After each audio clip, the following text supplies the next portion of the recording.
नमस्कार। आज भारत के एजुकेशनल रिफॉर्म्स के लिए, भारत की शिक्षा व्यवस्था के लिए एक बहुत बड़ा दिन है। आज इसलिए भारत की शिक्षा व्यवस्था के लिए बड़ा दिन है क्योंकि आज Delhi board of school education अपना पहला 10वीं और 12वीं का रिज़ल्ट रिलीज़ कर रही है। आज इतना बड़ा दिन क्यों है? क्योंकि इस देश की जो शिक्षा व्यवस्था है उसमें ये एक आमूल-चूल परिवर्तन के लिए एक लैंडमार्क है। जैसा हम सबको पता है कि किसी भी देश के विकास में शिक्षा एक बहुत बड़ा योगदान करती है। आज जो सारे देश जिन्हें हम डेवलप कंट्रीज़ मानते हैं, जिनको हम विकसित देश मानते हैं, अगर हम उनका इतिहास देखने जाएं तो ये वो देश है जिन्होंने पिछले 50 साल से, पिछले 100 साल से अपने हर बच्चे को, चाहे वो अमीर परिवार से आता हो, चाहे वो गरीब परिवार से आता हो, वर्ल्ड क्लास एजुकेशन दी है। तो चाहे वो अमेरिका हो, चाहे वो यूके हो, चाहे वो कनाडा हो, चाहे वो फ्रांस हो, इन सब देशों ने अपने बच्चों को वर्ल्ड क्लास एजुकेशन दी और इसलिए आज ये दुनिया के विकसित देश कहलाते हैं। पिछले 8 साल से अरविंद केजरीवाल जी की सरकार ने शिक्षा पे बहुत जोर दिया है। जब से अरविंद केजरीवाल जी की सरकार बनी है, हर साल दिल्ली के बजट में शिक्षा का बजट सबसे बड़ा होता है। 25% दिल्ली का बजट हर साल एजुकेशन पे लगता है और इस बजट की वजह से हमने पिछले 8 सालों में देखा है कि चाहे स्कूलों का इंफ्रास्ट्रक्चर हो, चाहे टीचर्स ट्रेनिंग हो, चाहे टेक्स्ट बुक्स की क्वालिटी हो, जो हम बच्चों को यूनिफॉर्म देते हैं, इसमें एक बहुत बड़ा परिवर्तन आया है।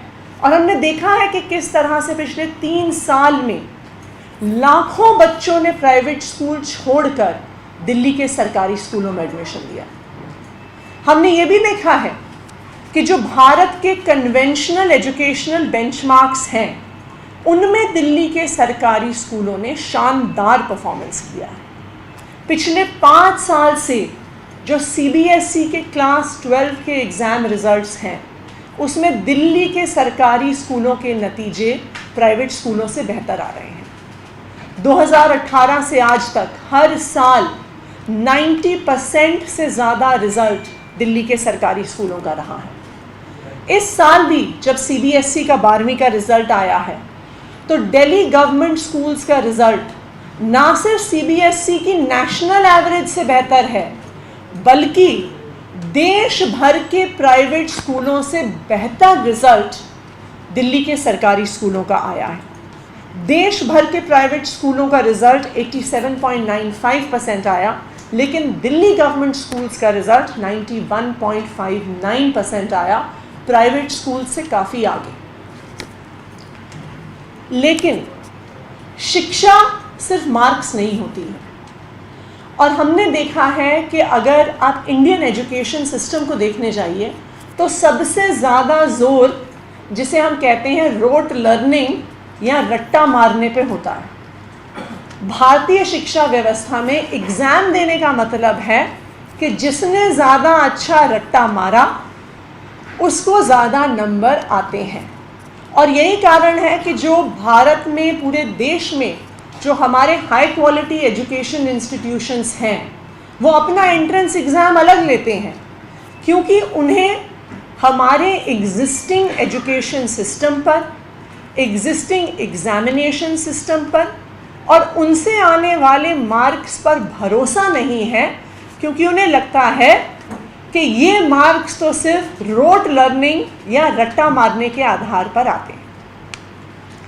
लेकिन अगर हमें भारत को दुनिया का नंबर 1 देश बनाना है तो जो बच्चे हमारे स्कूलों से निकल रहे हैं उन्हें सिर्फ अपने टेक्स्ट बुक्स के 50 पन्ने में जो इन्फॉर्मेशन दी है उससे बहुत ज़्यादा कुछ आना ज़रूरी है।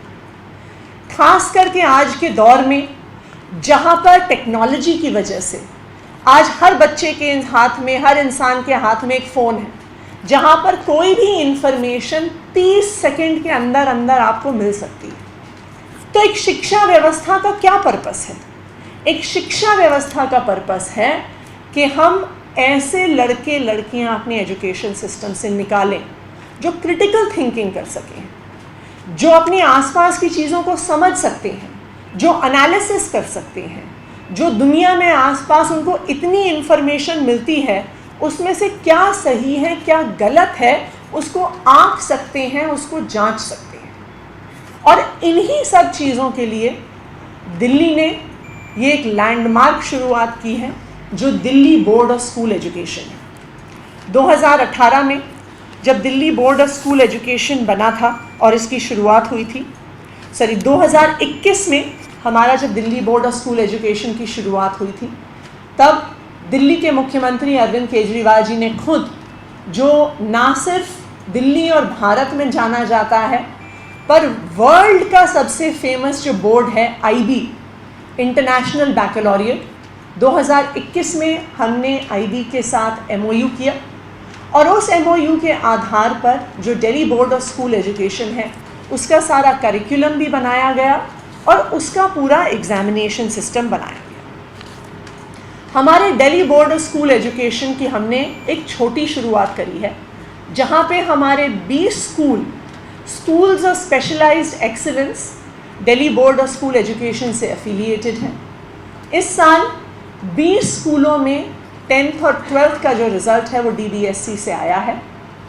आने वाले साल में जो नेक्स्ट ईयर होगा 50 स्कूल टोटल अफिलिएट हो जाएंगे Delhi board of school education के लिए और हम DBSC को ओपन करेंगे प्राइवेट स्कूल्स की एफिलिएशन के लिए भी और दिल्ली गवर्नमेंट के जो भी स्कूल्स DBSC से एफिलिएट होना चाहते हैं। तो इस साल हमारे यहाँ 10th स्टैंडर्ड में 1594 स्टूडेंट्स DBSC में अपीयर हुए हैं सीनियर सेकेंडरी सर्टिफिकेट एग्जामिनेशन के लिए और 672 स्टूडेंट्स 12th स्टैंडर्ड में अपीयर हुए हैं DBSC के एग्ज़ाम के लिए। जो स्टूडेंट्स 10th स्टैंडर्ड में अपीयर हुए हैं उनके जो सब्जेक्ट्स हैं उसमें 6 फाउंडेशनल सब्जेक्ट्स हैं जो सब स्टूडेंट्स ने लिए हैं, जिसमें शामिल है English, Hindi, maths, science, social science and entrepreneurial mindset and digital design.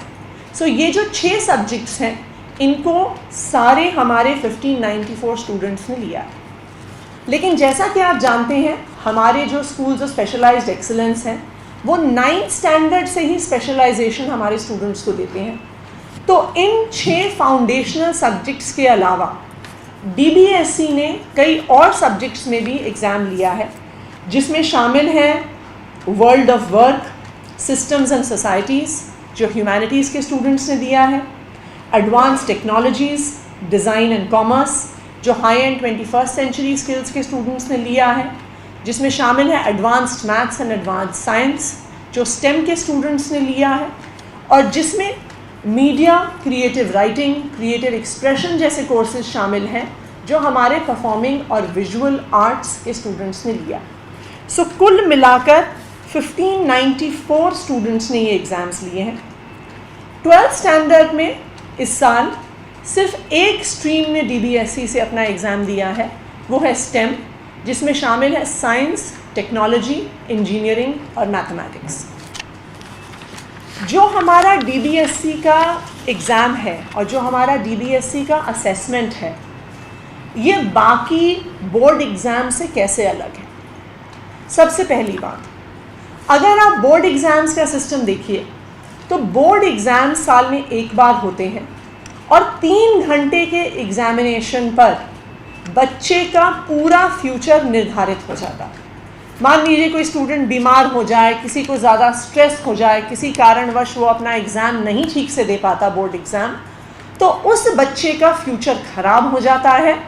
और फिर काफ़ी स्टूडेंट्स ये भी सोचते हैं कि एक साल ड्रॉप करके फिर से हमें एग्ज़ाम लेना पड़े क्योंकि हमारा सिर्फ एक दिन हम अपनी अच्छे से पढ़ाई नहीं कर पाए और अच्छे से एग्ज़ाम नहीं दे पाए। इस प्रॉब्लम को सॉल्व करने के लिए DBSC के 2 टर्म एग्ज़ाम्स होते हैं, फर्स्ट सेमेस्टर और सेकंड सेमेस्टर दोनों के नतीजे एंड ऑफ ईयर एग्ज़ाम्स में जो आपका फाइनल रिज़ल्ट है उसमें शामिल होते हैं। दूसरी बात, साल भर में जो स्टूडेंट्स काम करते हैं और जो उनका प्रोजेक्ट वर्क होता है उसको भी DBSE के रिज़ल्ट्स में शामिल किया जाता है। तो ये एक बहुत बड़ा बदलाव है DBSE का बाकी सब बोर्ड एग्ज़ाम से, कि ये असेसमेंट जो है सिर्फ एक single end of year 3 hour exams पे आधारित नहीं है, ये ईयर लॉन्ग असेसमेंट है और बच्चों की साल भर में उन्होंने जो परफॉर्म किया है उसके आधार पर हम असेस करते हैं।